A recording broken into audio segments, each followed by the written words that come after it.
to the Pelicans post-game report on the PRO Media Network for all things Pelicans. Perfect. Fly Pelican, fly Pelican, fly Pelican. And I tell them that birds of a feather flock together. Fly down, I'm a Pelican forever. Pelican forever. Ain't gon' lie, I feel flyer than I ever been. We stay ballin', this New Orleans, I'm a Pelican. It's going down in the nest, wild, wild west. Come in town and do best, show us some respect.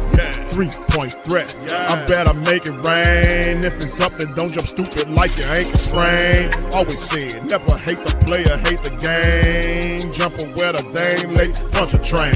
Post game, Big Q, talking about business.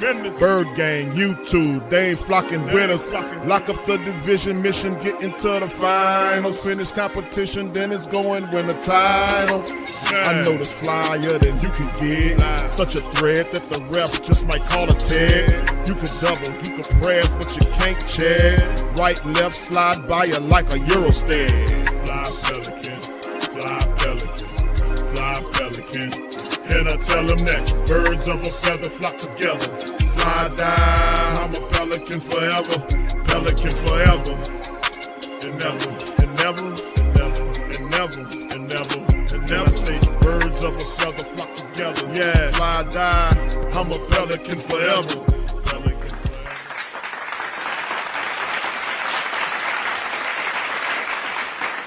All right, how about that? For all things Pelicans, you're now tuned into the Pelican post-game report. Shout out to the fan. Appreciate y'all for being in this happy episode of PPR 116-112, the Pels. First win of the season. 1-6, they snap a 12-game losing streak. I won't say dating back to last year. Pretty good numbers, man. There was a scrappy effort by the Pelicans. Zion didn't play in this game. But what happened was the Pelicans came together as a team and they won the game, man. And it was pretty good, bro. So shout out to y'all guys. Appreciate y'all for being in the stream. We'll have Willie Green momentarily popping up in here. What's up, Tech Blitz? Shout out to you. Pelicans Nola. YBNG Don says, I'm pissed off at Jose for playing so good, hard and serious for this, man. It was a losing program tonight. Pool, Trey Zion not hurt. They're trying to lose, but Jose messed it up. Hey, bro, listen, man. You got to take these wins when you can, bro. Listen, I'm a person that like to win, man. And I love success, man. So when the team play gutty and getting their first win of the season is big. Now, you know, they did what they had to do, right? You know, they hung in there, they performed well, and ultimately they got their first win. But, you know, it's still a lot of tough games ahead that the Pelicans going to have to match up with. So it's not going to be easy over the next 5 games. So this is just one of many. So they got a long way to get out of the hole. They're 5 games from 500. They get the first win in the building. And this, like I said, it's a win. So we'll just have to wait on that, man. I know y'all how y'all feel about Willie Green. I'm there with y'all. D-Jack5, shout out to you, man. Appreciate you, man. Trey, what's up, Trey? Shout out to you. Lavelle, what's happening, my brother? Good to see you. Young City Nines in the building as well. J-Cov, what's up, bro? Shout out to you. What's up, Stace? Shout out to you. Ross, how you doing, sir? Much love, man. Appreciate you, bro. All right, and the rest of the fam, man, thank y'all, man. What's up, Steph? How you doing? Shout out to the Queens. Brother Jan, how you doing, sir? Yeah, this is a win, man, where, you know, we knew ultimately, like this game, we talked about it. The Memphis game to me was a win. The San Antonio game was a win, but you got to finish.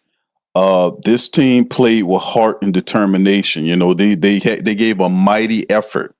And listen, you got to respect this win, right? And I know they were missing LaMelo. They were missing what's the other kid name? Miller. They're missing him. But ultimately, man, you got to respect the effort they play with. The key to it is being consistent and keeping this going. Let's go to Willie Green, fam. His breakdown. Here we go.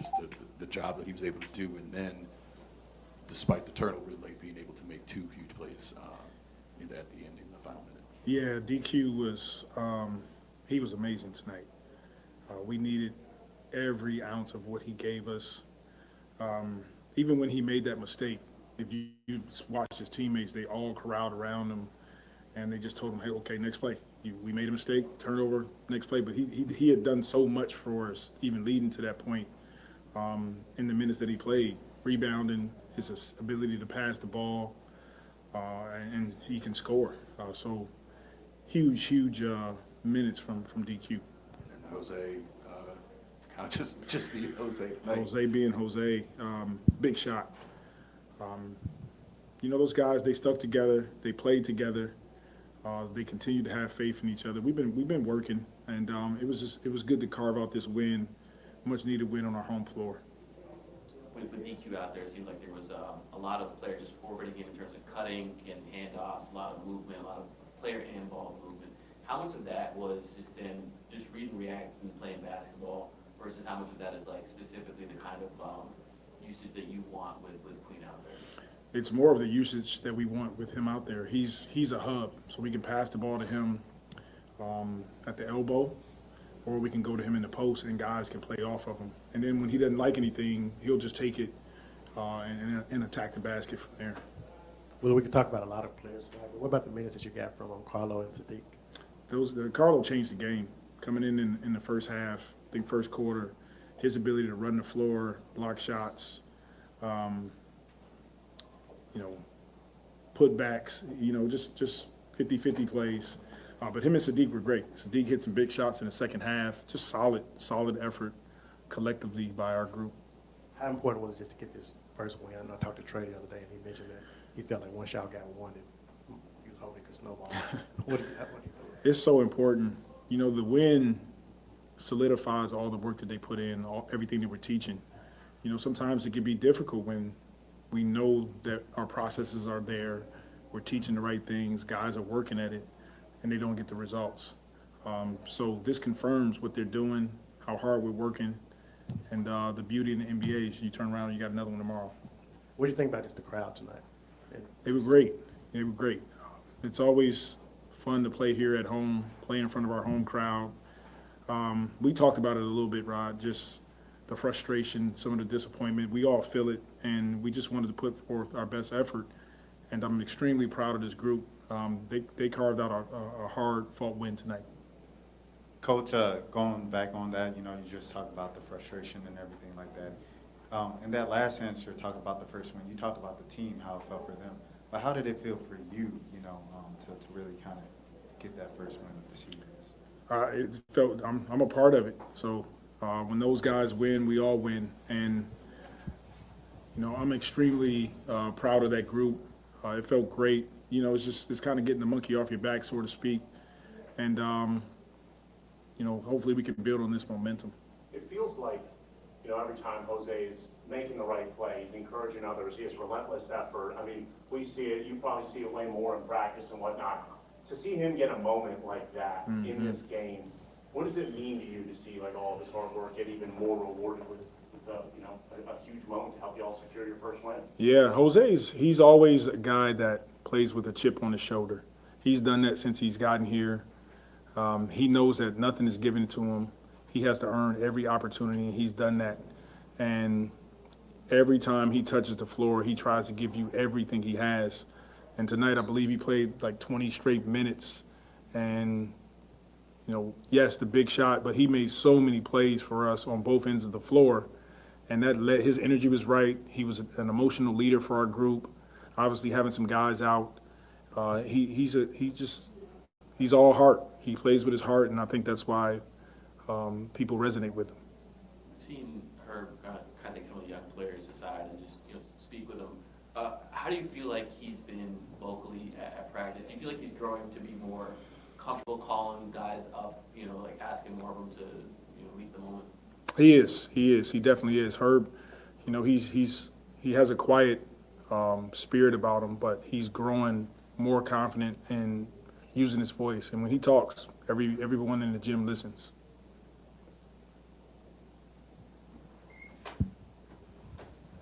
Circling back to DQ, could you just address his fourth quarter in the context of the perceived risk that Joe took in trading back in to get him and some of the criticism he's gotten for it? I mean, that's for us, that's like behind us. We've all moved forward with, our group, and you guys saw what he's capable of doing on the floor tonight. Look, we moving forward with our group. We love the guys that we have. We're going to continue to coach them, continue to try to build momentum, carve out wins. DQ is a part of that. And all these guys are talented, and they're here for a reason. And I'm grateful that I get a chance to coach high character, hard-working young men. Coach, what went into the decision to start JP again tonight? Having C out, having Zion out, just filling that role of, putting some points on the board for us. Okay, thank you. All right, there go Willie Green, man, feeling gracious and good and happy and all this kind of stuff, and rightfully so. Getting a win kind of scaves off some negative stuff, but the Pelicans are 116-112 and get their first win of the season, a gutsy win. Zion out. This team, Charlotte's also was a team missing some very good players as well, but nonetheless, the Pelicans bench. I mean, you want to credit somebody. Of course, we know Trey. We're going to go into the statistics momentarily, but just to give a quick breakdown, y'all hit the like button too, fam, and the sub button if you're not a sub, and share. If you don't listen to us on X, please give us a retweet. But this is the thing to talk about here. It was the bench. It was a gutty effort by the bench. We know Trey went off. He had 21 points in the game. Jordan Poole kind of struggled in this one. Jeremiah Fears, had a few moves in here. But really, it was the Pell bench. Carlo Mekovic, Derek Queen. Queen almost had a triple-double today, tonight. I mean, Jose Alvarado played really well. He was energy and effort in there. He was on fire. Sadiq Bey also threw in a good day. So that bench really kind of carried the day for the Pelicans, helping them secure the victory. And like I said, man, some of these games are a lot more difficult than what they need to be with our team because some aspects of the team is so unfundamental, like the free throws. The free throws was just, we can do a little bit better than that. But on the just looking at it from the peripheral, I just think that the Pelicans were able to get a win. Can they salvage this? Can they box this coming into the next game against a lot tougher opponent? That's yet to be determined. But anyway, we got Lex chiming in. Lex, welcome in. Shout out to you and shout out to the rest of y'all, man, for being in the stream, man. Much love to everybody. I see you, Liddell. Big ups to you, Slim, YBNG, Don, 504 Co, all the fam. Appreciate y'all. Y'all hit that like button. Lex, welcome in. What are your thoughts on your Pelicans getting a dub tonight? It's a false sense of hope. That's what I think. I don't know if you all remember what I was saying a few streams ago, that even if the Pelicans do win, there's it's still the same. You're still dealing with a lot of the same stuff. One thing I'll say about with Jose, no, great shot, but again, it was ISO. It was like, a lot of that one-on-one stuff. And you'll get a few games like that, but against the better teams, the more disciplined teams, that's still a concern. I still feel the same way about Willie Green, because let me tell you how this is going to go. And this is like, because we understand who we're dealing with, okay? I don't want, yes, the Pelicans did win, but what does that really mean? We got to ask that question. We can't just be so gullible where it's like, oh, yay. I saw how everybody was responding. Even Willie Green. Willie Green was cheesing from ear to ear. Did you see that, Big Q? He was like really, really happy. And, walking off, high-fiving people, really, dapping them up. Yeah. And the chest bumps, things like that. Right. And it's like, dude, right now, if I were you, I'm not smiling, because you got a lot of work to do. But really, I'm really past that point, because he still, what this means is Jeremiah Fears has been playing towards the end of these last few games, right? Right. In the closing lineups. Yep. Okay, so Jeremiah Fears wasn't out there. Jose was. You know, in what Willie's mind, what he's thinking? Oh, I just need to play Jose more. Yeah. Yeah. He gave him a ton of minutes tonight too. Is that something? Is that now we understand Jose is not the type player that you want to give a lot of minutes to. Can we all agree on that? Yeah, I think what happened was he kind of got trapped. Well, not trapped with Jose, but I guess he kind of allowed Jose to stay cooking because Jose had it going. He had the hand tonight. He had everything flowing. Jose in to cook. He had him. Jose to cook. He had him going. What he was doing off that bench, Jose had 18 points and 6 assists, so he was bringing a fire edge. Throw a wrench in his rhythm. No, he did. No, he did not. Didn't bring him out. Oh, that's no, he interesting. did not. Yes, that's really interesting. Right, man. That's interesting. He didn't break his rhythm, did he? No, he did not. He must. I guess he must have been desperate or something. Desperate for something. But yeah, I mean, playing. So in Willie's mind, from this game, because he's going to take a lot from this game. He's going to probably give Jose way extended minutes. You know what I'm saying? And that right there is not the answer, because everything that Willie's doing is basically covering up the fact that he can't coach. That's what all this is doing. You know, he's using that, be like, oh, that's what I need to do. No, that's what simps would kind of feel that they should do. But no, that's not what that means. Every game is going to be different.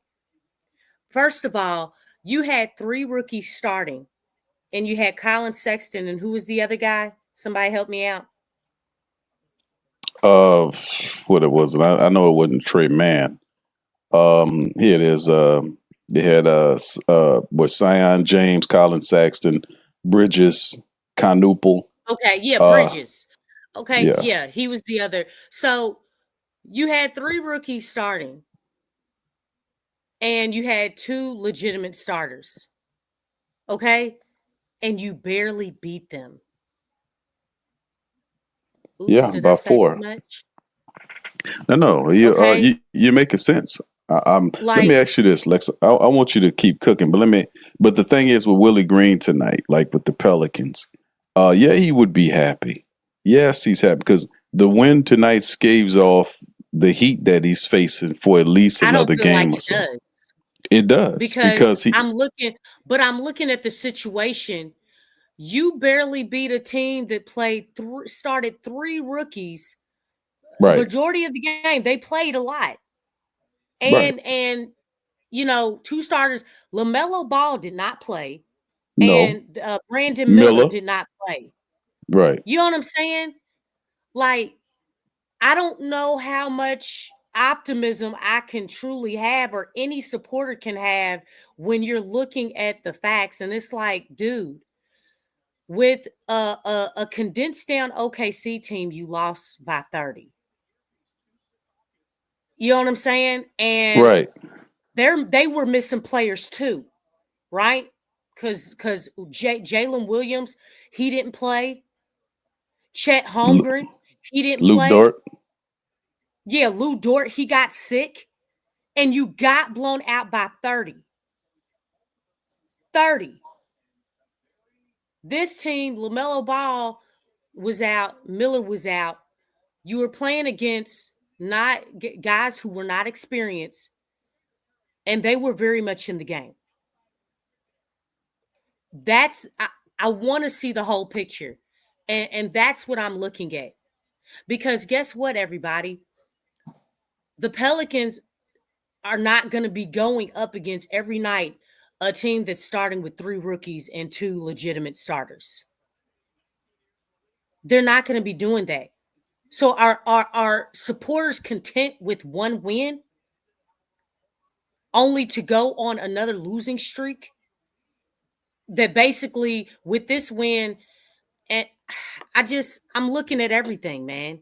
Like, what does this win really mean?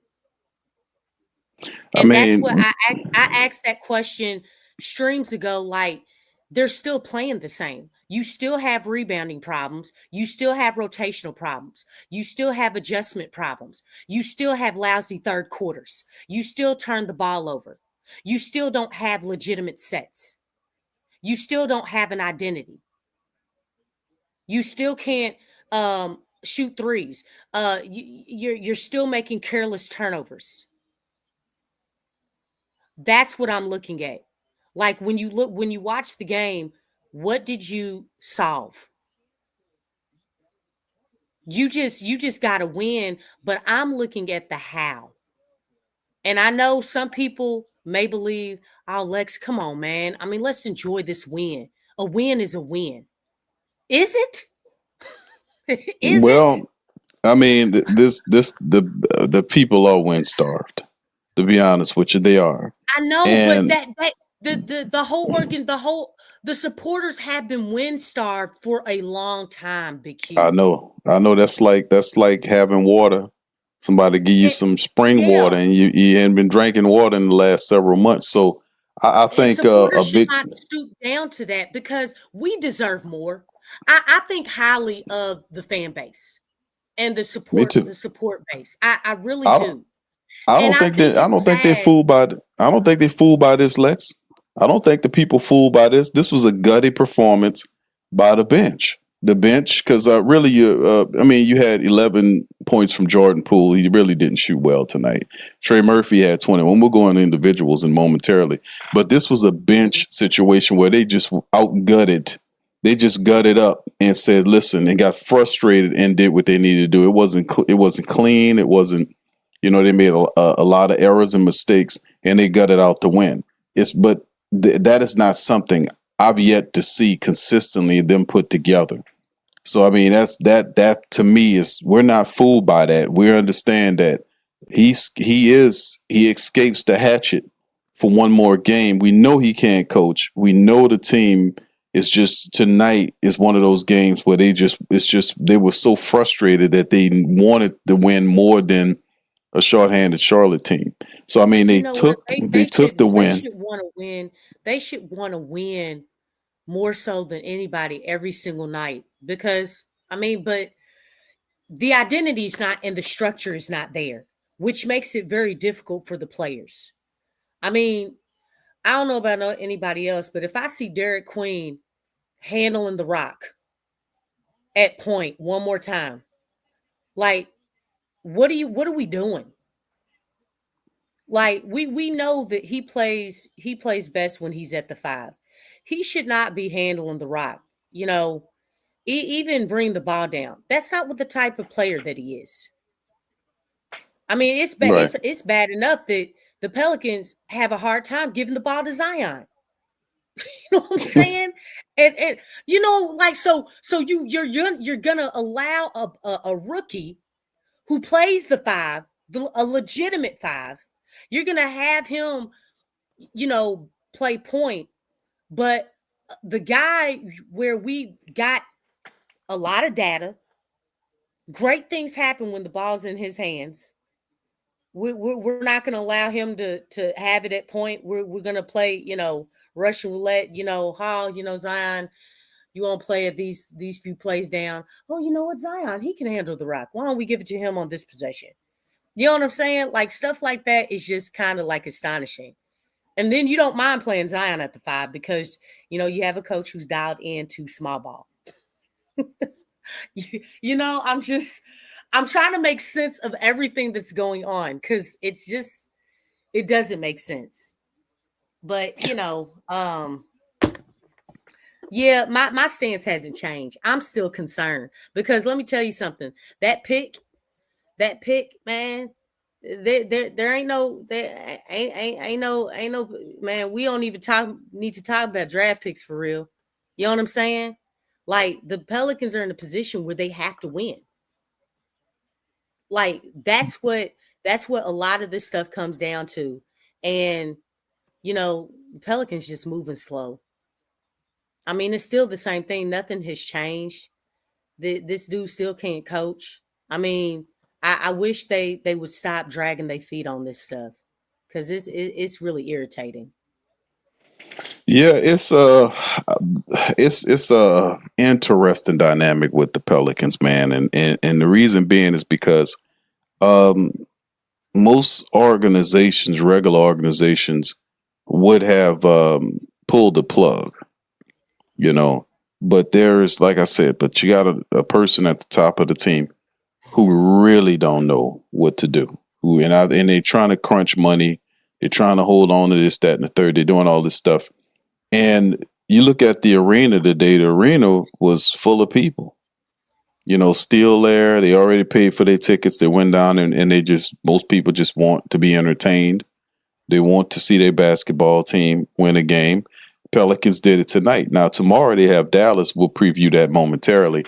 But let's kind of hit the stats right quick, Lexxah. We'll hit the stats on it for tonight. But yeah, the Pelicans were 43 of 90 for almost 48%, which was slightly better than what the Hornets did. They were 39 of 82 in terms of percentage.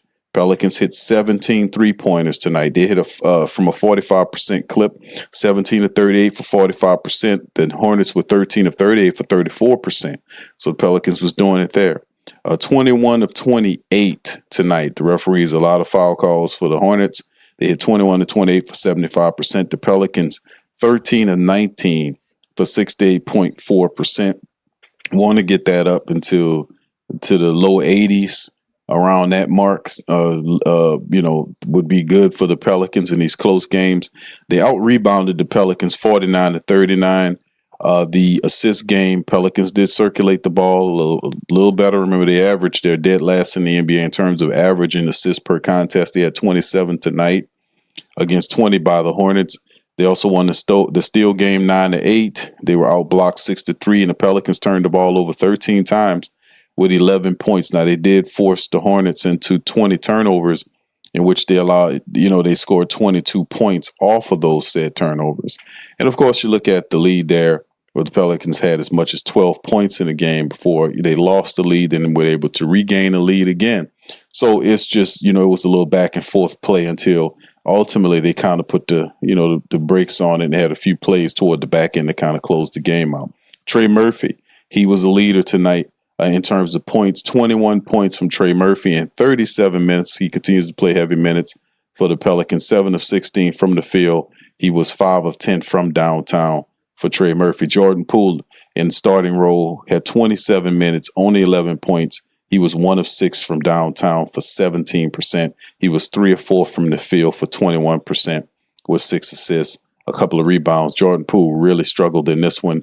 Jeremiah Fears turned in 11 points in 17 minutes with 3 rebounds as well. Kayvon Looney in another start had 15 minutes of play. He didn't score any points but had 4 rebounds. Herb in 36 minutes had 11 points with 5 boards and assists to go along with it. He was 3 of 5 from downtown as Herb shot 60% from the field in this matchup. And then, of course, the bench. The bench is really what kind of carried today. Jose Alvarado off the bench with 31 minutes. Starter minutes from Jose Alvarado, even though he came off the bench. Finished with 18 points, 6 assists, 3 rebounds, and he shot 4 of 7 from downtown. He was plus 21 on the plus minus. Jose really, his energy and his leadership off the bench really helped the Pelicans. 17 from Saddiq Bey in 27 minutes to go along with 4 boards. He was 3 of 5 from downtown and 6 of 9 from the field. Solid game by Saddiq Bey. And Derek Queen also showed a lot of poise. 18 minutes, 12 points, 8 rebounds, 7 assists, and 4 steals. Almost a triple-double by Queen if he had some more minutes. He was really doing some fantastic play, plus 13 on that plus minus. Karlo Mekovic was just cramming and dunking on people. In 15 minutes, he electrified the crowd, 13 points, 6 boards, and a couple of assists, a block from Karlo. He was 6 of 7 in the game, plus 13. So real wonderful play by the Pelicans to help seal the game. But is it, as David Griffin said, is it sustainable? That's one of his favorite buzzwords. I know it's not sustainable because we haven't seen this consistently from our Pelicans. And then, of course, the next matchup will be against Dallas. It's a back-to-back. So we're here. Now we have to travel to Dallas, and then we'll have San Antonio too. So tomorrow is Dallas, Saturday is San Antonio, and then Monday, that's the 3-game road stand, we finish out against Phoenix. So those are the next 3 games, Dallas, San Antonio, and Phoenix, all on the road before the Pelicans come home for 5 straight, starting with Portland and finishing with the Denver McNuggets. So anyway, Lex, what's your last talking points on that Hornet Pelican matchup, if you have any, before we jump to the preview of Dallas and Pels? Yeah, as I said before, yeah, it's a win, but is it really a win? So, I like you said, Big Q, is it sustainable? Right. You know what I'm saying? And we know the answer. No. Yeah.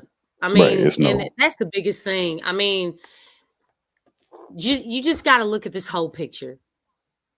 And the reality is the Pelicans still don't look good. The Pelicans still don't have an identity. It's not about me wanting to rather have the Pelicans lose than not. Really, it's more so the how. It really is the how. I'm never dialed into losing.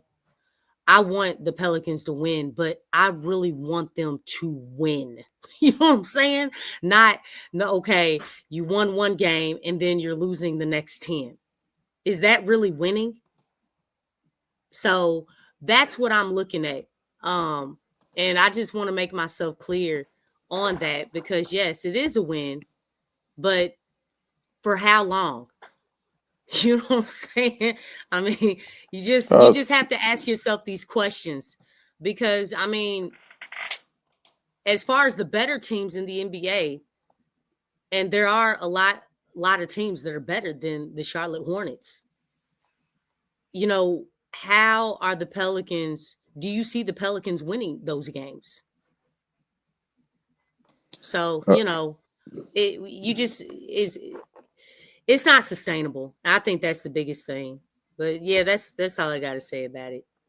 Yeah, that's that's yet to be determined in terms of that. We know the answer is based on history, and what we know about the head coach is that one of his major problem is his inability to make his team play successful consistently. I mean, when he finds something that works, he tends to have amnesia and goes away from it. So it's just one of these maddening things that you see. That's why the teams, lack so much consistency, because when you find something, you got to continue to build upon it. And that's just strictly what Willie Green doesn't do very well. So Zion Williamson, however, you guys have already known this, is that just revealed the other day, is that Zion will be out for at least a week with a strained left hamstring. So here come again He's with out for a week. 7 to 10 days, according to the reports. He'll miss at least a week with a strained left hamstring. The latest injury trouble for the Pelicans forward. Winless Pelicans announced Tuesday, they won one today, that Williamson has been diagnosed with a grade 1 strain and will be evaluated in 7 to 10 days. So Williamson has played 5 games for the Pelicans. 5 of the 6 games, missing the Boston because of a left bone contusion.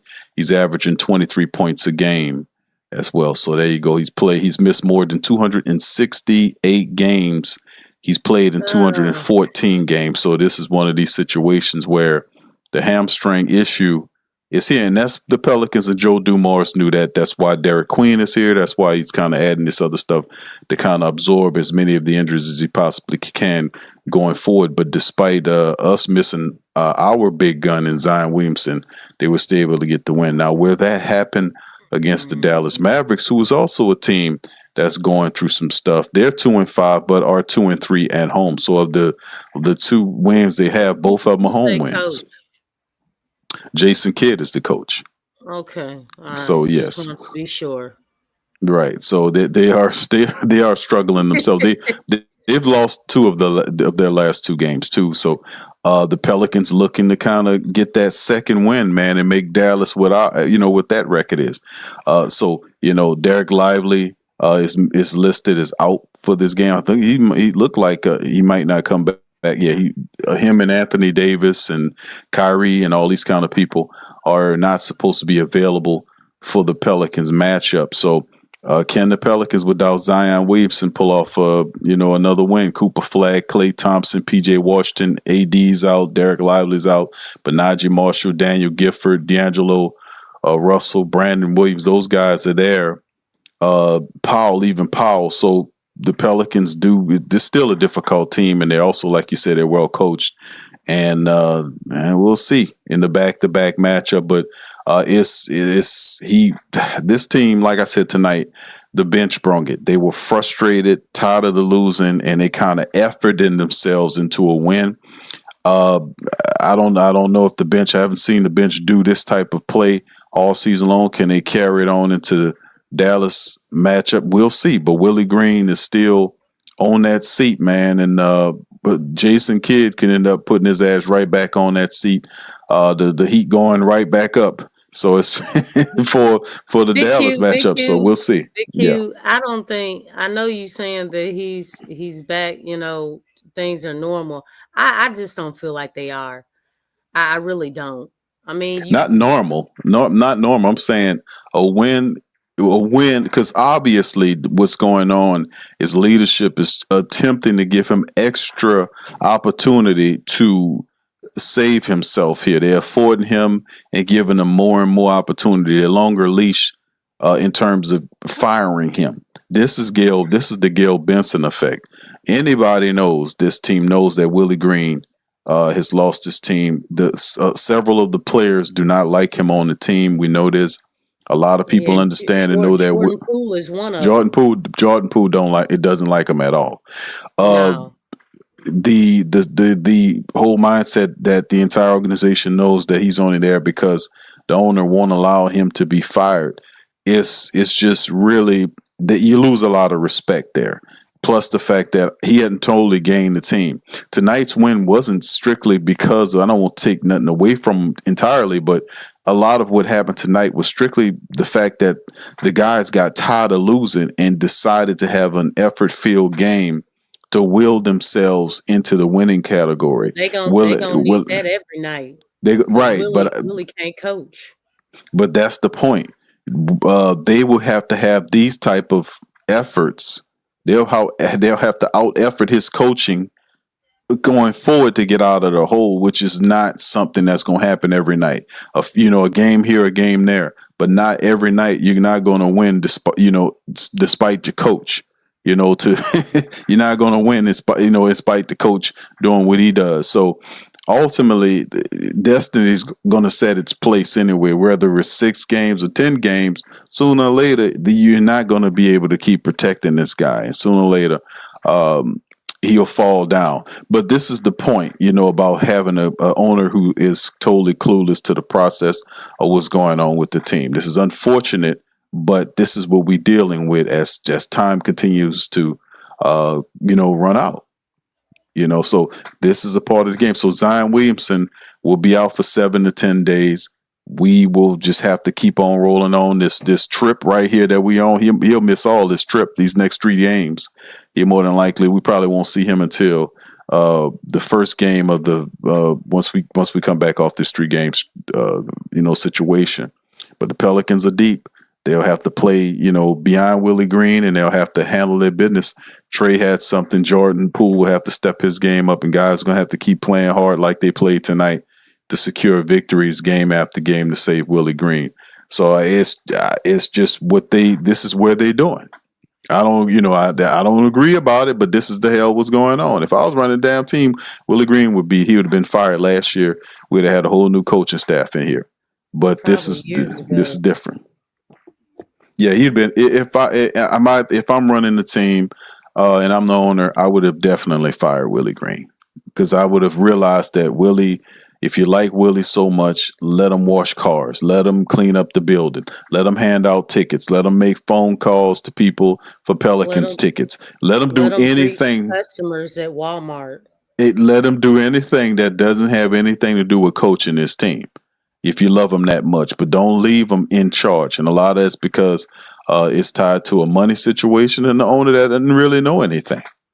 So, like I said, Joe is tied. His hands is tied until Willie loses enough to justify him being fired. What's enough? Man, I thought six or 7 games is enough based on the fact that you don't want to fall too far behind in your schedule. You don't want to turn to 30. But that's the point. The point is, this is not a normal situation for regular people that got sense. That's the problem. You're looking at it with too much sense and logic. You can't rationalize with a person that doesn't know what they're doing. You don't know, and they're stubborn, and they refuse to see what they're doing. And this is simply is what it is. There's no logic in none of this. Like we said, we talked about early in the broadcast about them looking at cutting corners with the money because they were looking at the money that David Griffin spent over his tenure here, and that he spent a lot of money on things that simply didn't work. Now the now the kickback to that is now where they were very liberal with David Griffin. They're going to be conservative with Joe Dumars because of him. Now we want to make sure that we cut this way, cut this corner. If you got to fire the coach, you got to pay the coach. But she shouldn't see that anyway because, he's not making top-notch dollar as a head coach. But if you still fire the guy, you settle with him, and then the interim coach steps up, and the interim coach is not making that kind of money. So you still have an opportunity there. So, like I said, the way they're looking at it, like bean counting and penny pinching, and it's all about the money. And I'm like, this broad making all kind of money, man. She just bought another building. She got all these contracts going on. So it's not about them. And another thing is they're kind of upset about the stadium thing, too. They want a brand new stadium so she can make more money. And the people are kicking against that because you're not winning. So the adjustment is to be more conservative. Well, that's the point. They felt like they invested a lot under Griffin. Now they're being conservative under Joe Dumars. So they're going to try to work with what they got to improve. This is the mindset, the weird mindset, which makes sense to a degree, but none of this makes sense unless you remove the cancer that is Willie Green. Willie Green is the problem. He's the main problem of the team. You cannot have accountability with a guy that constantly loses his team. He never gained the team back. People on the team doesn't like him. He doesn't know what he's doing. And tonight's win was a win that the team did despite him. Because none of this other stuff worked any other time. He's still saying the same stuff. He been saying it. So it was a team effort tonight to get the W because they was tired of people pressing down on them in the media and everywhere else that they're a pile of losers and they need to handle their damn business. So they stepped up against a shorthanded team. We was missing some of our people. They took the win. Now we got to do it again tomorrow. So it's this is where we are, Lex.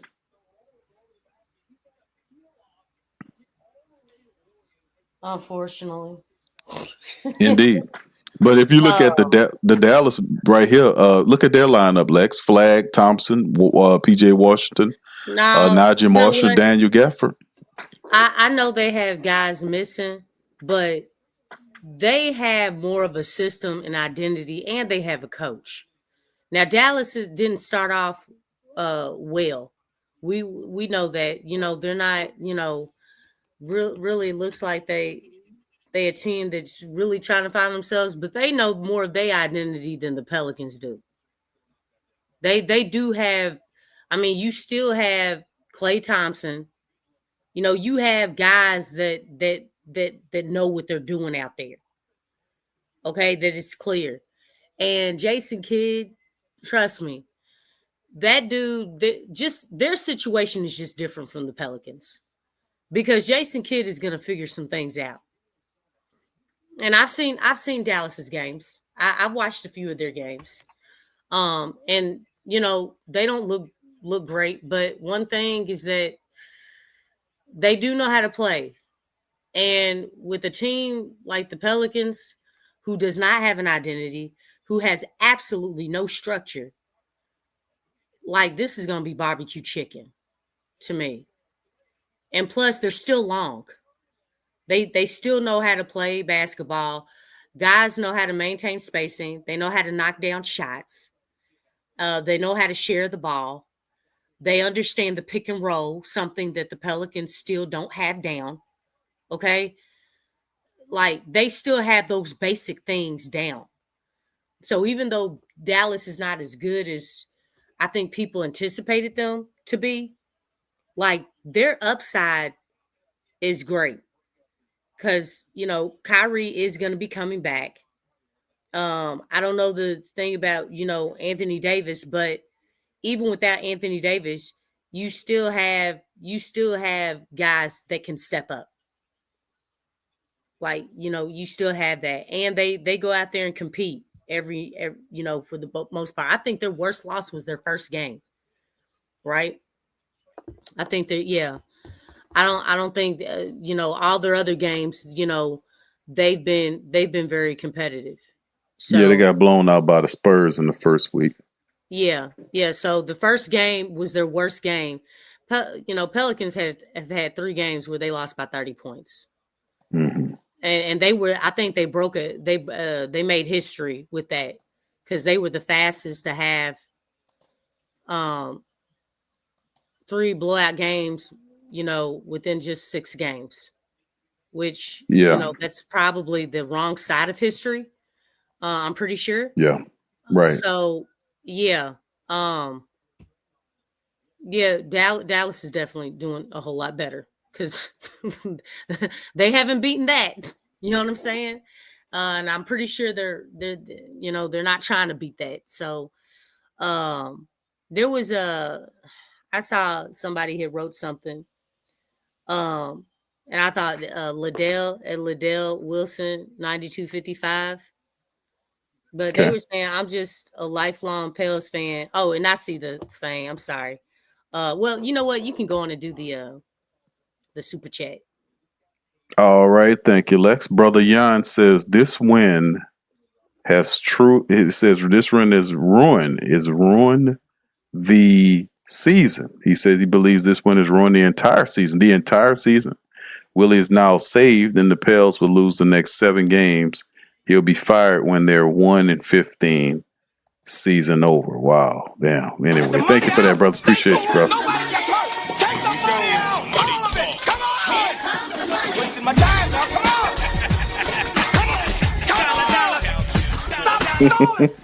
All right, shout out to you, bro. Appreciate you for that. Very interesting sentiment. I don't think the season's ruined because of one win tonight, because things can go back to what they were, like a 15, 20 point loss, this sort of thing.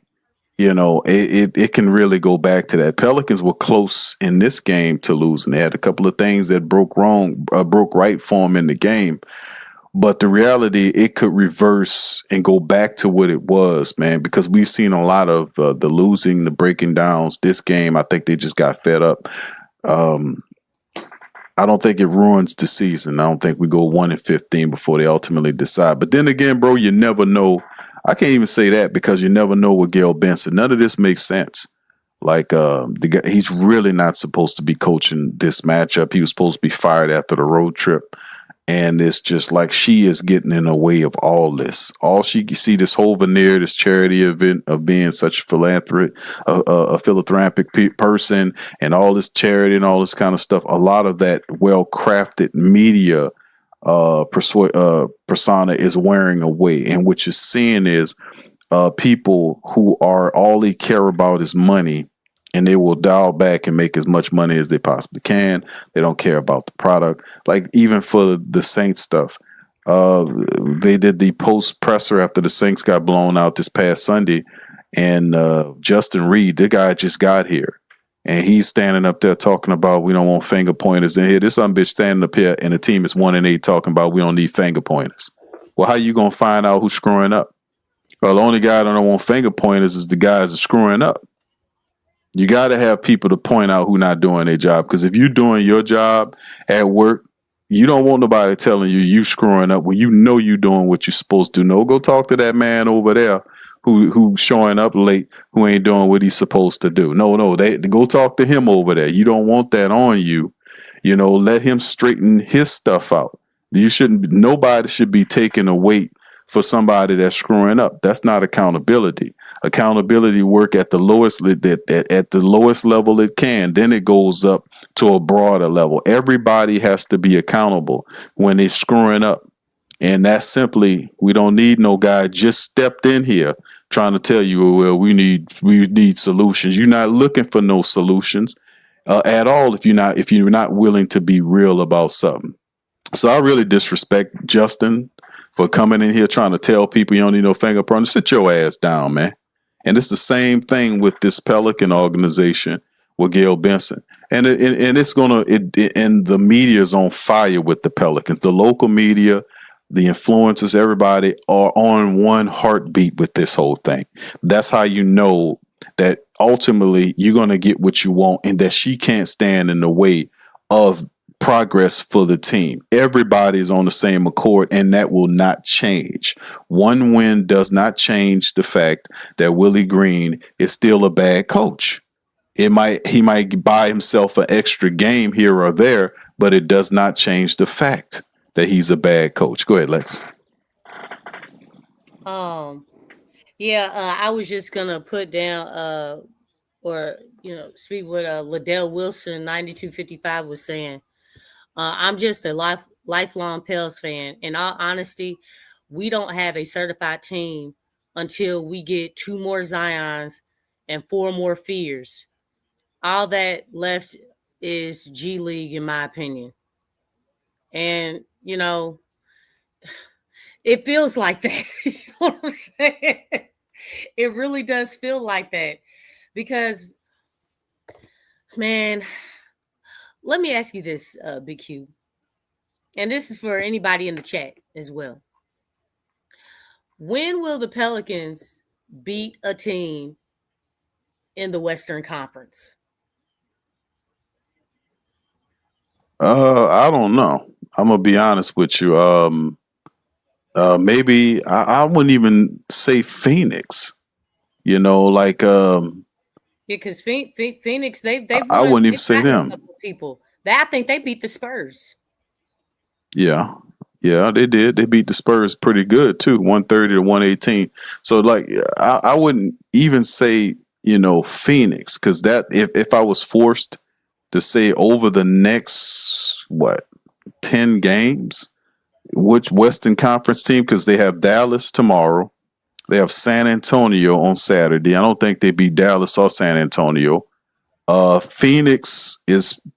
Maybe Portland. I would with Chauncey out, but still in all, Portland is. I mean, they still play. They still play with some type of identity. Though. They have an identity, right? The Lakers, maybe, I don't know. Not Golden State, and then they have OKC, then Denver, then Dallas again. I mean, if you have to pick out all of those teams, I would have to say either a Phoenix or the Lakers, either one of them, because they're not going to beat San Antonio. They're not going to beat Dallas. They're not going to beat Portland. Portland has their number, whether Chauncey's there or not.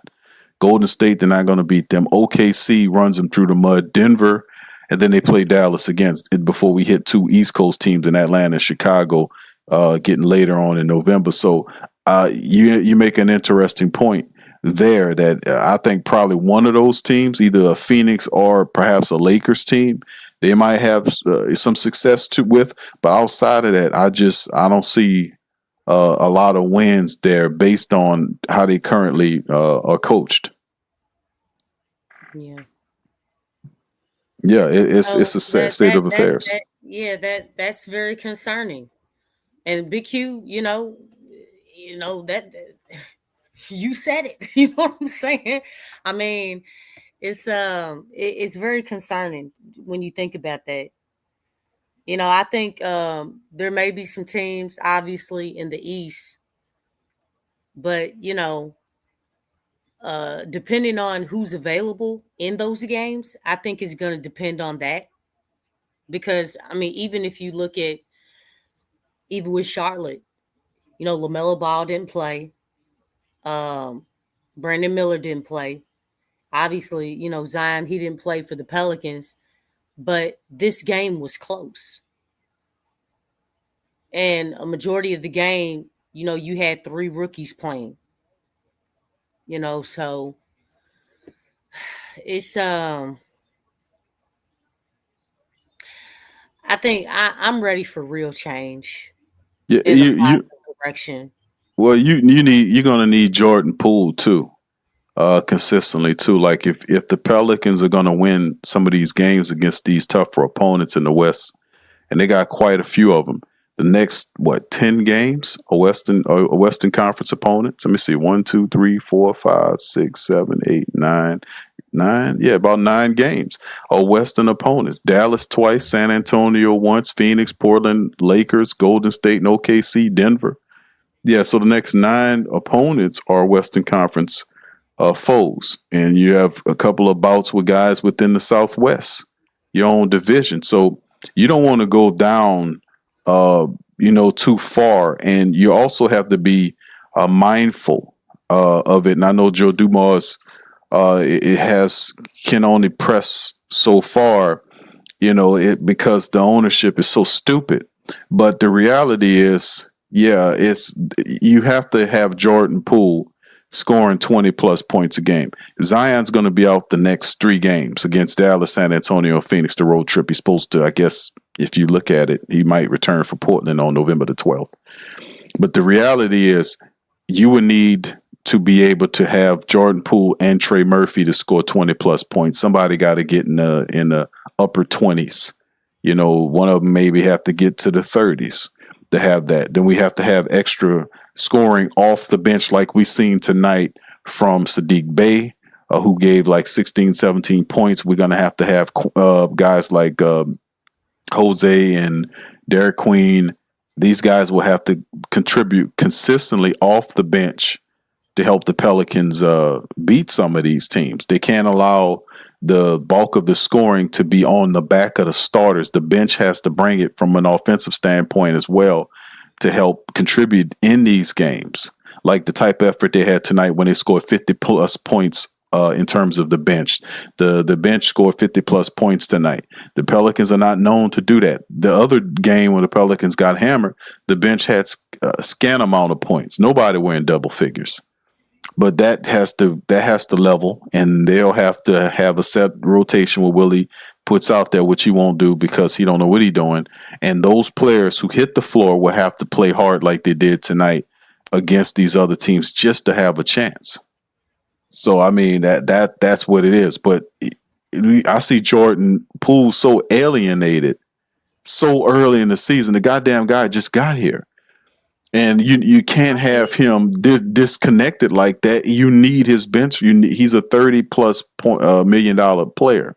You need his 20 points a game to go along with what you got to have success until Zion gets back. And even when he gets back, you're going to still need Jordan Poole's production to carry the day for the Pelicans. I mean, out of all these games, the Boston game, he had 22 points, and the Clipper game, he had 30 points. So even in those losses, he showed up in these games, you know what I'm saying, in terms of production. But we need a full effect by our top 3 20-point scores plus a solid bench scoring as well to kind of help balance that situation.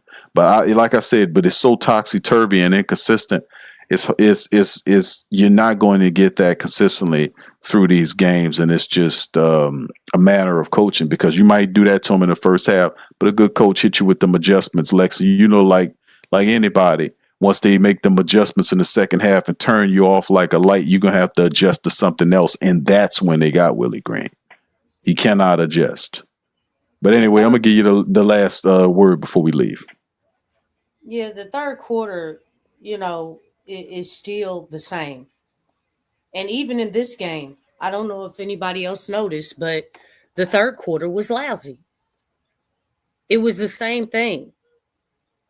So, that's why I asked the question, what do the wins really mean if you're still doing the same thing, if you still showing the same weaknesses? the same problems still exist. We're not accomplishing the true goals. We're not addressing the details, the small nuances that need to be addressed in order to really win.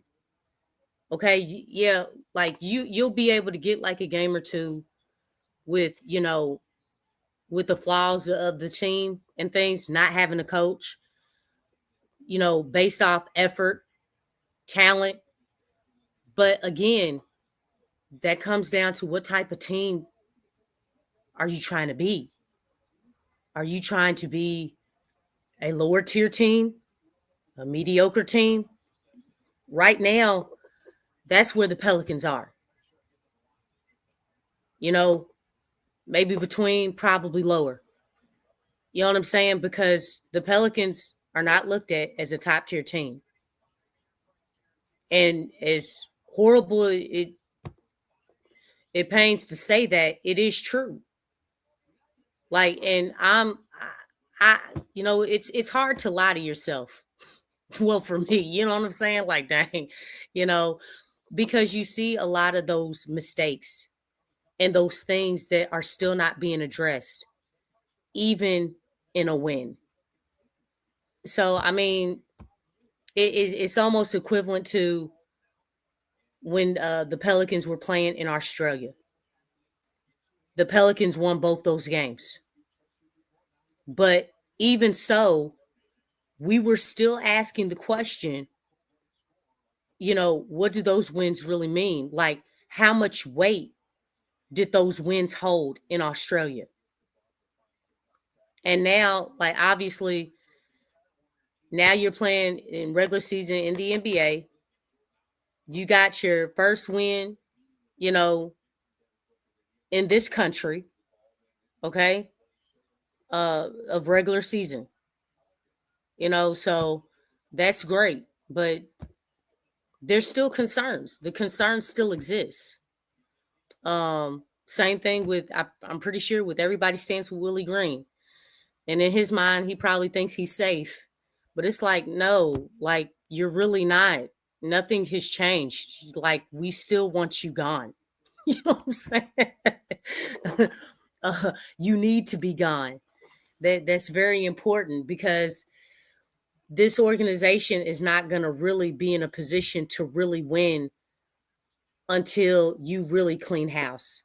And we know who the main, ringleader of this whole thing is.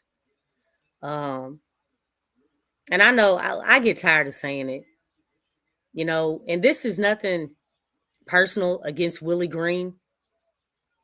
Really, because of his coaching, I really don't care to know anything personal about him, for real. I really don't, because I can't even get past the coaching part. But from just his job description, he's not doing that well. He's not doing that well at all. I mean, it really relies on the team's effort or the team's talent, but he's not pouring anything into the team. Like, it's like, how we talk about relationships, okay? It takes two people to make a relationship. This relationship is very one-sided, okay? Very one-sided. So, we'll see what happens on tomorrow. I will say I don't think the matchup indicator against Dallas. I don't think they're lying. I really don't. So, I know it I say, it's for, gambling purposes, but that there's right now there's a lot of truth in it. But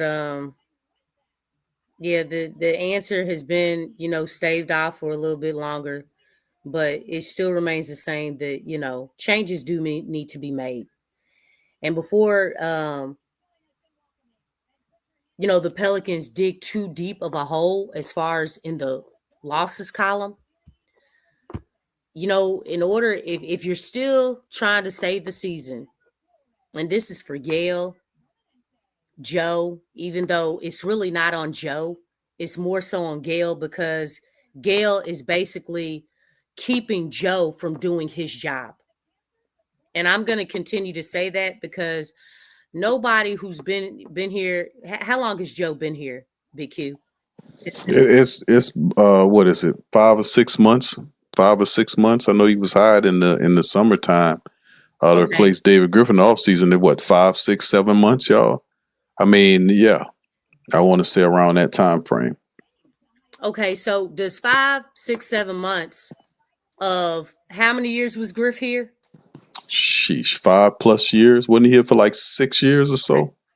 Okay. Y'all So put in the chat. I forget, man. It was such a terrible time. 5 to 6 years, do you maybe think 7 years. Shit.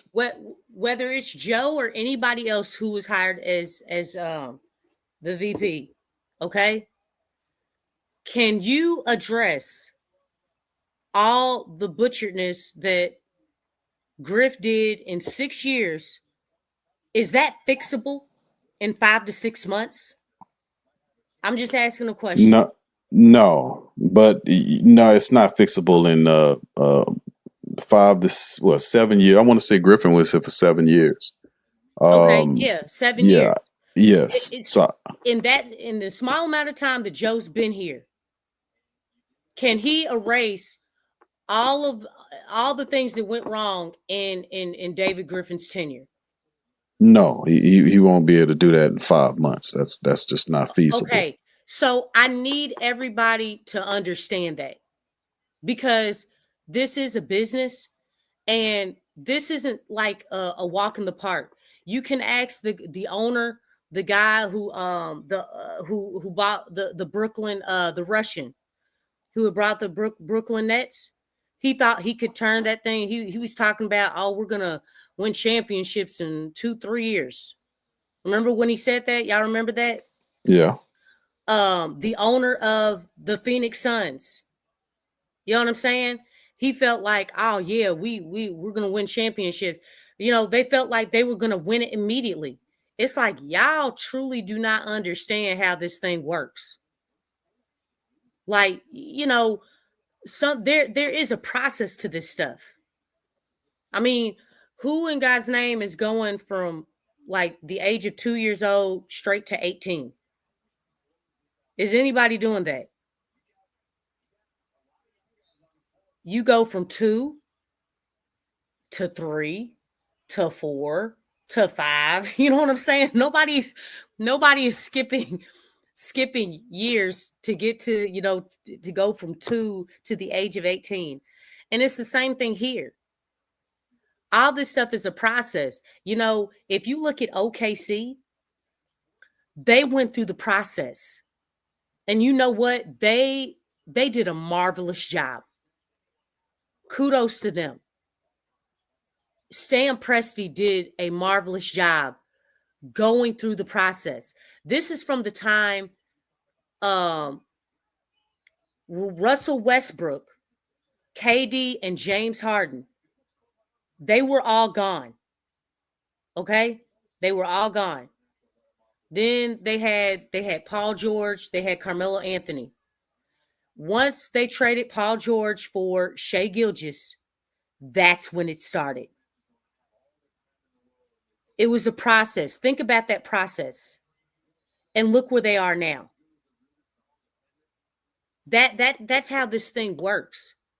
And they took steps forward each year. It was steady. It was steady. It was steady. Going up the stairs, going up the ladder, trending upwards. It wasn't like a huge jump. It was a process, and they kept just stacking those days, stacking those months, stacking those seasons. And now you see the results of the process that they followed. You know, and that's one thing, like that stuff, that's how it's really done. Unfortunately, you had Griff, who was here, who did not have a plan, who did not have a vision, who loved to BS everyone, who wanted to be a dictator, much like someone else. Y'all know who I'm talking about. You know what I'm saying? Maybe not as heavy, but you get what I'm saying. Like that's part of the process. So Joe, coming back to Joe, just being here 5 to 6 months, because it's so easy. It's so easy to be like, man, Joe is horrible. But I don't even think that's fair. Because right now Joe is receiving some heat. Like he's the face of all of this stuff going on. And I just want to stay true to like speak the truth, because this is Gail, y'all. It's Gail. She's the problem. When you don't allow someone that you delegated a job to, when you don't allow them to do their job the way that it should be done, because Joe did clean out house. He made people leave. He did make changes. He was aggressive. But when you have loose ends, when you don't get rid of all the bugs in the house, which is what's happening now, especially when they hold a huge position, which is a head coaching position, that makes it difficult for you to incorporate wholeheartedly what you're trying to do and carry out or implement your vision for the team. That's a huge part of it. So right now, like Joe's receiving a lot of, backlash, pushback, and I get it. I understand, but I wish they would plaster Gail's face everywhere. I really do. Because her face needs to be the one that needs to be everywhere, not Joe's. This stuff, like to say that for him to get all this heat, I'm like, no. There's some things that I disagree with what Joe has done. But at the same time, like, man, shoot, he's just getting started. He's trying to learn like what this team needs and all this stuff. He just got here. And he's trying to make immediate change, because it's like, look, we need to get back to, well, I don't know if we were ever really there, but how do we get back to winning? How do we get that aggression back? How do we get, just the organization to represent the city of New Orleans the right way? How do we get the city of this organization to represent the city on the basketball court? So he had that mind frame and that vision from the get-go. But it takes time to carry that stuff out. And when you got your hands tied, it makes it tough. It makes it tough. So I'm really hoping that I hope the season can be saved, Big Q. I really do, because like I feel like this hole is going to, if they don't make that change, it's just going to deepen even more. And once that hole deepens even more, it's going to be hard to come out of it. I think, and I feel you on that, Lex. I think it can be salvaged, even though from a history standpoint, we covered this ad nauseam. Is that the fact that the 0-6 mark? There's never been a team in NBA history that's ever went 0-6 and made the playoffs. 0-5, yes, but not 0-6. Not saying that they can't be the Pelicans. I do think whatever's messed up can be fixed. Like I actually think that could be done with the proper on-time adjustments. Joe Dumars came in. He did clear out the administrators. The general manager you had is gone. A lot of the top people that they had here under Griffin are gone. So that was the change. And the reason why the coaching staff wasn't touched in entirely, even though Troy Weaver did toward the later on in the season, he was able to add the assistant coach from, I think, Syracuse, and bring him on, and he's over player development. I think he had a player development. They gave him that role. That's their only tie to the staff. But they weren't able totally to tear down Willie Green's staff because he didn't have the power to touch Willie Green. I think Gail Benson, we all knew, we talk about this all the time. So he was hamstrung to a degree. So he had to make whatever adjustments that he could make, which is the trades that brought about people like Sadiq Bey. I think we can all agree as a Pelican faithful that Sadiq Bey was a solid acquisition. That Derek Queen was, you've seen tonight, he's a player. Him and Jeremiah Fears are two young players that are actually contributing when given minutes so they can develop and get better. I think Jordan Poole put into the system correctly with his offensive ability, his three-point shooting is definitely a help for what Zion has going on, him and Trey. The health of the team outside of what's happened currently with Zion Williamson, the team is constructed properly. But the coaching staff, the last thing that's failing the team is the head coach. And the head coach is not, Joe does not have the authority to fire Willie Green. Remember what the last general manager did. The last general manager had to go through Gale to fire Willie Green. Usually that's not something that a VP has to do. If the VP needs to handle the business and make a coaching decision, a lot of times he has free reign to do what he needs to do to improve upon a team. This is a very unnatural type of situation where he has absolute control over the team as opposed to touching the head coach because Gail Benson has put a marker cane on him. So like I said, it's a very strange situation because the only thing left to change for the Pelicans, because they changed personnel. Willie Green said it, man, half our team is brand new. The administrators are new. Half the team here is new. So what's the last remnant? It's him. So, I mean, he has to be able to get him out of here, but that won't happen unless he builds up whatever the docket of games necessary or needed, because they definitely had a dialogue about firing him. And if he talked to him, gave him an ultimatum, Gail might have said, okay, if he gets to a certain point. We have absolutely no idea what these people are doing with Gail because it's all stupid. You can't make sense out of stupid shit. I mean, that's just, I don't even try. But in the end, we're just stuck in this unnatural position where the team wants to perform better. It simply does not have the structure and the coaching to be able to reach the levels that it needs to reach. Players need to be coached properly. Systems need to be implemented correctly. We're not there. The moment we get experience, he comes in as a respected guy that understands the principles. The defense has a structure, and we could have flowed right to it and been very competitive. But it's just one of these situations now that whatever was lagging from last year is now upon us this year, which is Gail. She doesn't care. So it's up to the faithful. Stop packing these stadiums, regardless of the prices. Like, the pool guys, the people reach out to me from the Pelicans, want to sell me. I told you guys they offered me like lower bowl tickets, like 4 seats for like $200. That's really cheap because of what's going on with the team. So, and I had to decline the guy trying to do his job, but on the end, it's something greater than we have to make that understood, that we have to be able to bend her knee to the will of the people. Now, and then this is a sticking point that we'll get up out of here. I heard somebody say online is that, if you do such and such and you make them upset, then all that's going to do is then move the team. First of all, these people who saying this don't know what the fuck they're talking about. The Pelicans are tied contractually to the city of New Orleans.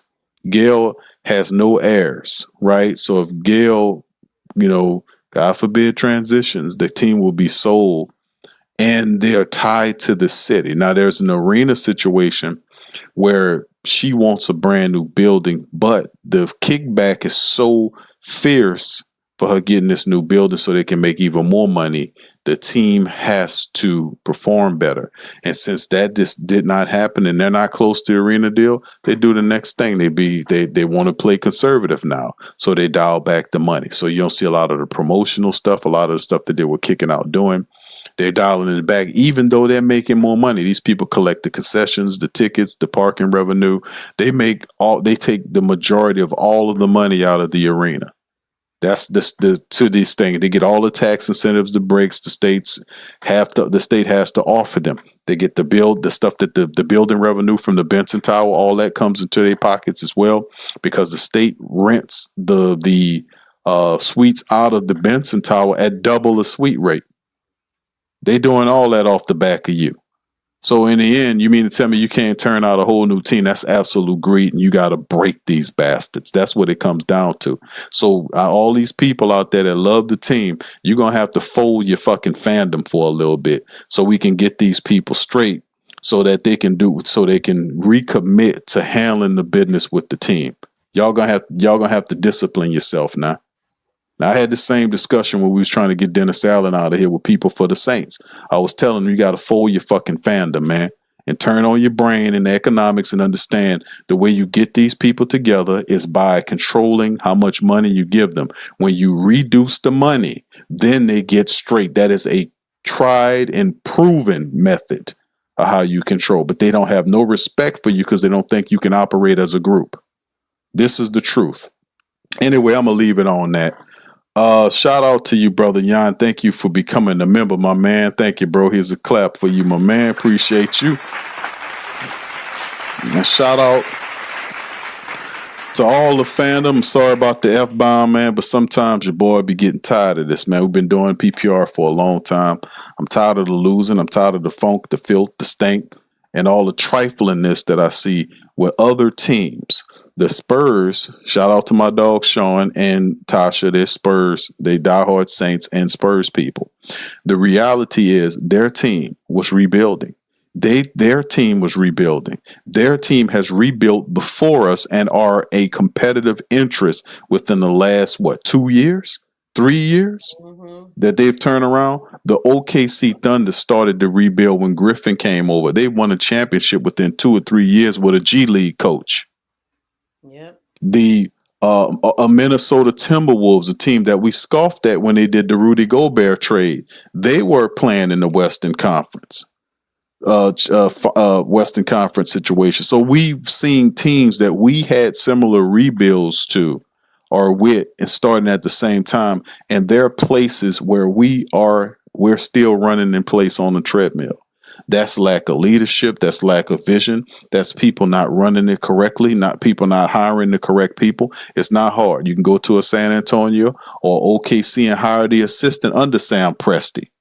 You don't think Sam Presti giving this assistant all of the game? Hell, I remember reading that a lot of them people, when you start looking at, they use astrology in their selection of these players along with analytics and scouting reports.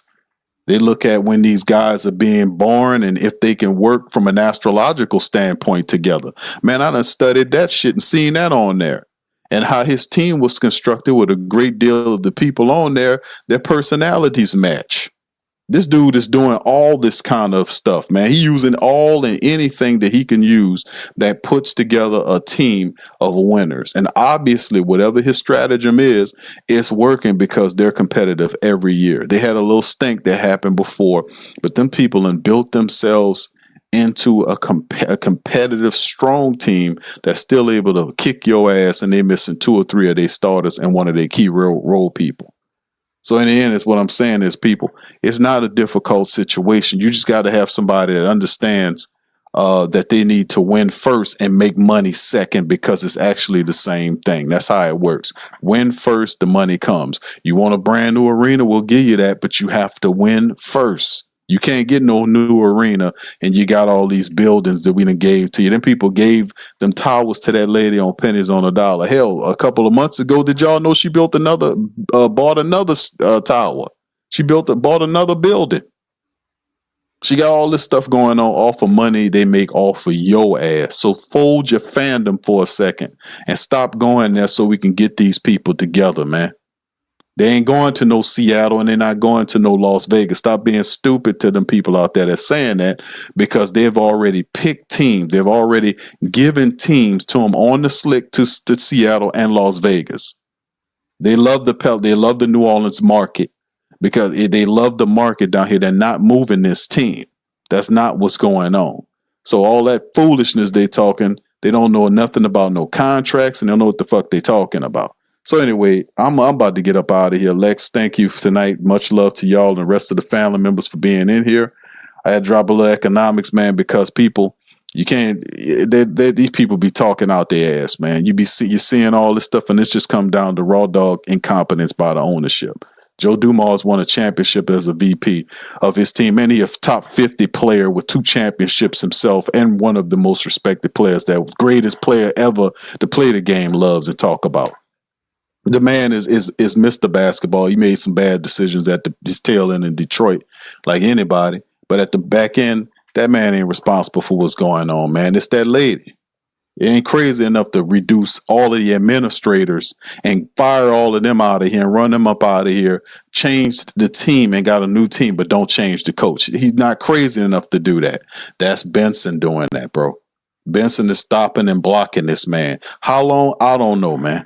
I don't know how long does it take to get him up out of here, but you're dealing with nonsense and idiots here. So in the end, I'm going to leave y'all on that. Y'all have a fantastic rest of your night. I know that was a lot. Lex, you want to add to it quickly before we leave? Nah, PQ, you good, man. Shit. There's a lot going on. Yeah, right. I sound like somebody grandpappy right quick. And I had to do all, I'm like, boy, man, we got to teach people up in here, man, because I'm hearing all this stuff, all this rhetoric, and it simply isn't true. It's not Joe Dumars. It's not Troy Weavers. It's Gail Benson, bro. You gotta speak your mind, brother BQ. That's right. Your mind. That's right. Throw the time, friend. That's right. All right. So with that being said, listen, man, we appreciate y'all for stopping in. Y'all hit that like button, hit that subscribe button, man. We gotta tune these people up, man. We gotta tune these people up, fam. We gotta bust out that same stuff we used on Dennis Allen on Willie Green, bro. This just, we won tonight, man. But like I said, it feel good to win, but it's not gonna be sustainable because he still don't know how to coach, bro. It's just one of them things. Sorry to steal a little of your thunder, but at the end of the day, we're gonna really celebrate when they kick Willie off the boat. I'm on out of here. Y'all have a nice rest of y'all night. I'll highlight y'all tomorrow. Tomorrow's another show. We'll be back then. Much love. Peace. Go Pels. You're listening to the Pelicans postgame report on the PRO Media Network for all things Pelicans. Perfect. Fly Pelican, fly Pelican, fly Pelican. And I tell them that. Fly down. Yeah, ain't gon' lie, I feel flyer than I ever been. We stay ballin', this New Orleans, I'm a Pelican. It's going down in the nest, wild, wild west. Come in town and you best, show us some respect. 3-point threat, I better make it rain. If it's up, then don't jump stupid like your ankle sprain. Always said, never hate the player, hate the game. Jumpin' where the dame late, punch a train. Post game, Big Q, talking about business. Bird gang, YouTube, they ain't flocking with us. Lock up the division mission, get into the finals. Finish competition, then it's going win the title.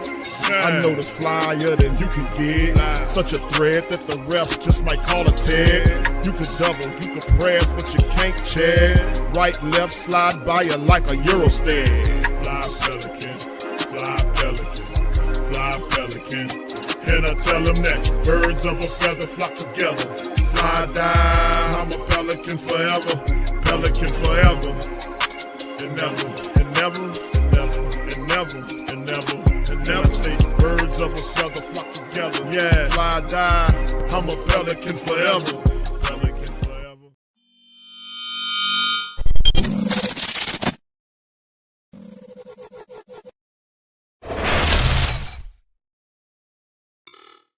Hey, New Orleans! Whether you're catching up on Saints news at Jackson Square, checking Pelicans scores in the Garden District, or staying updated on LSU while grabbing coffee in the French Quarter, there's one place that keeps you connected to everything that matters in our city. From Bourbon Street to the Superdome, from Preservation Hall to the Riverfront, New Orleanians are staying in the know with the WhoDatDaily.com.